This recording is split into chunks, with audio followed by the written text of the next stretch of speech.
सपा के बाद जेडीयू ने मध्य प्रदेश में कांग्रेस को हराने की खाई कसम। इंडिया गठबंधन गया गड्ढे में। सपा ने उतारे 22 उम्मीदवार। एक सीट पर इंडिया गठबंधन के 4 कैंडिडेट। जनता कंफ्यूज। विपक्षी एकता की बैठक बेकार। जब आई कुर्बानी की बारी तो किसी ने नहीं छोड़ी सीट। राहुल वे परेशान। कांग्रेस देश में इंडिया गठबंधन बनाकर पीएम मोदी का मुकाबला करने के सपने देख रही थी। उसके लिए बैठकों पर बैठकें हो रही थी। राहुल गांधी कह रहे थे सारी कुर्बानी देने को तैयार हूं, लेकिन जब वक्त आया तो किसी ने एक सीट भी नहीं छोड़ी। लोकसभा चुनाव से पहले 5 राज्यों के चुनाव में ही इंडिया गठबंधन की पोल खुल गई और सामने आ गया कि अगर इनकी सरकार बनी तो ऐसे ही चलेगी। पहले अखिलेश यादव कांग्रेस से नाराज हुए और मध्य प्रदेश में हमको सीटें नहीं दी, और अब जेडीयू ने भी अपने उम्मीदवार उतार दिए हैं।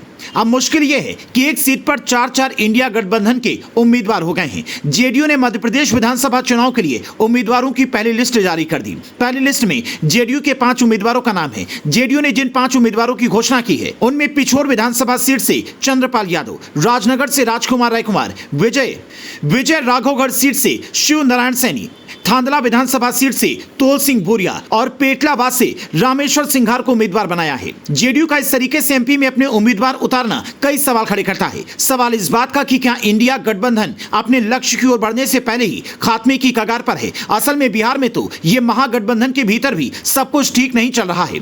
ये सवाल सिर्फ जेडीयू की वजह से नहीं उठा है और न ही नीतीश कुमार की पार्टी तक सीमित है। ये सवाल इससे पहले सपा के कारण भी उठा था, जब पिछले दिनों सपा सुप्रीमो अखिलेश यादव ने कांग्रेस के साथ या फिर ऐसा कह ले कि इंडिया गठबंधन के साथ बागी तेवर दिखाए थे। सपा के साथ तो कहानी ही अलग है। दरअसल एमपी में समाजवादी पार्टी ने अपने 22 उम्मीदवारों के नाम का ऐलान किया था। इससे कांग्रेस बिफर गई और कहा कि अगर आप इतनी सीटों पर चुनाव लड़ेंगे तो सीधे सीधे बीजेपी को इससे फायदा होगा। जब यह बात राजनीतिक गलियारों में फैली तो अखिलेश यादव ने कहा, अगर हमें पता होता कि विधानसभा स्तर पर गठबंधन नहीं है तो ना हम मीटिंग में जाते, ना ही कांग्रेस नेताओं के फोन उठाते। कांग्रेस की इससे तल्खी को लेकर अखिलेश ने कहा था कि रात 1 बजे तक कांग्रेस नेताओं ने सपा नेताओं को बैठा कर रखा और बातचीत की। आश्वासन दिया कि कांग्रेस सपा के लिए 6 सीटों पर विचार करेगी, लेकिन जब लिस्ट आई तो उसमें सपा के एक भी उम्मीदवार को जगह नहीं दी गई।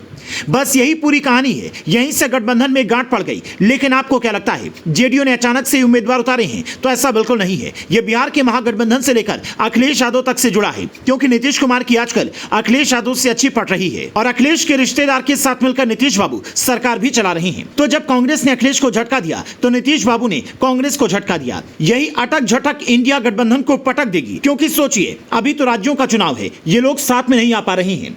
अखिलेश साहब कह चुके हैं कि अगर विधानसभा में गठबंधन नहीं होगा तो लोकसभा में क्या होगा। सोचिए अगर ले देकर इस गठबंधन की सरकार गलती से भी बन गई तो क्या होगा। वो सरकार कितने दिन चलेगी।